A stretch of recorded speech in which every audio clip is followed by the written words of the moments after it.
लड़ाई है, इसलिए मैं कुछ निवेदन आपसे जरूर करना चाहता हूं। निवेदन करूं उसके पहले मैं अपने नेता आदरणीय अखिलेश यादव जी को इस बात के लिए बधाई देना चाहता हूं कि इन्होंने पार्लियामेंट के चुनाव में इस बात का संकल्प लिया था कि जब तक हमारी सांस चलेगी हम संविधान पर आंच नहीं आने देंगे। सरकार को नहीं बनी, लेकिन जब उनको विपक्ष में बैठने का मौका मिला उत्तर प्रदेश के सभी मुख्यालयों पर उन्होंने संविधान के सवाल पर संविधान के सम्मान में संविधान मान स्तंभ की स्थापना करके बाबा साहब को सम्मान देने का काम किया है।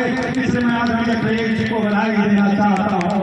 मैं इसे कहना चाहता हूँ कि आज इस देश की राजनीति में पीडीए बनाने के पीछे हम उस पर चर्चा नहीं करना चाहते, क्योंकि यहाँ पर जितने भी साथी बैठे हैं अपने नेता की नीतियों से परिचित हैं, अपने नेता के कार्यक्रम से परिचित हैं, पीडीए के सवालों को जानते हैं, पीडीए के बारे में जानते हैं। इसलिए उस पर लंबी बात न करते हुए केवल एक बात याद दिलाना चाहता हूँ। हमारे नेता ने पिछली बार पार्लियामेंट में सवाल उठाया था और आपसे चुनावी जनसभा में निवेदन किया था हमारी सरकार बना दो।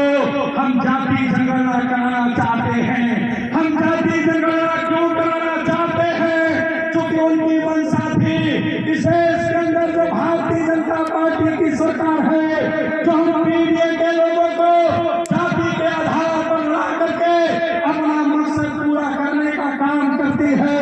हमारे नेता ने कहा जाति जनगणना करा दो और जिसकी जितनी संख्या हो संख्या के आधार पर उसका हर सम्मान उसको देने का काम करो। लेकिन भारतीय जनता पार्टी ने नहीं किया। लेकिन बधाई देना चाहता हूँ अपने नेता आदरणीय अखिलेश यादव जी को, जब उत्तर प्रदेश में इन्होंने टिकट का बंटवारा शुरू किया। जाति जनगणना तो नहीं हो सकी, लेकिन जब उन्होंने टिकट का बंटवारा शुरू किया उन्होंने उत्तर प्रदेश में जाति संख्या के आधार पर सभी समाज को टिकट दे करके सबका सम्मान बढ़ाने का काम आदरणीय अखिलेश यादव ने किया। मैं ये बात इसलिए कहना चाहता हूँ कि साथियों चुनाव 10 सीटों का है। निश्चित रूप से हमारे तमाम दावेदार होंगे, विभिन्न समाज के लोग दावेदार होंगे।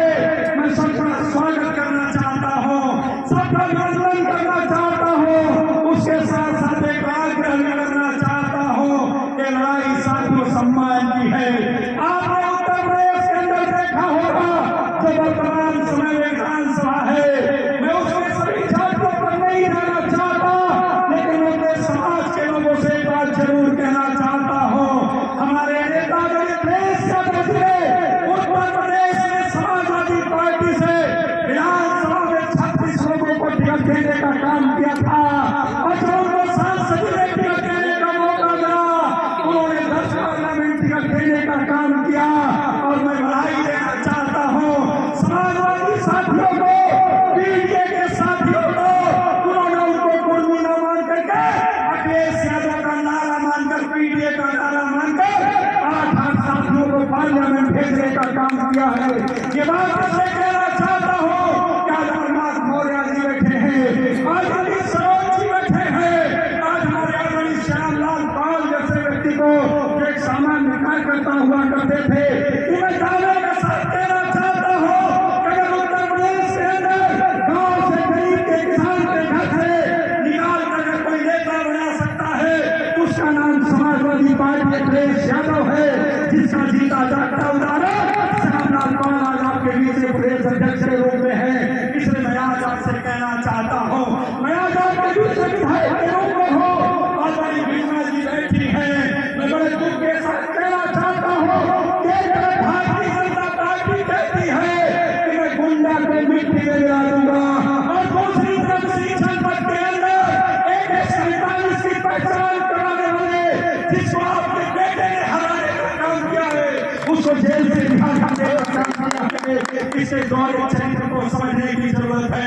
इसलिए मैं आपसे आग्रह करना चाहता हूँ, ये कोई सामान्य चुनाव नहीं है, ये चुनौती है। और साथियों चुनौती आपके लिए नहीं है, चुनौती आने वाली पीढ़ी की है, चुनौती आने वाले कल की है, चुनौती उस बेटे की है जिसको आपने स्कूल के अंदर भेजा है, जिसको नौकरी दिलाना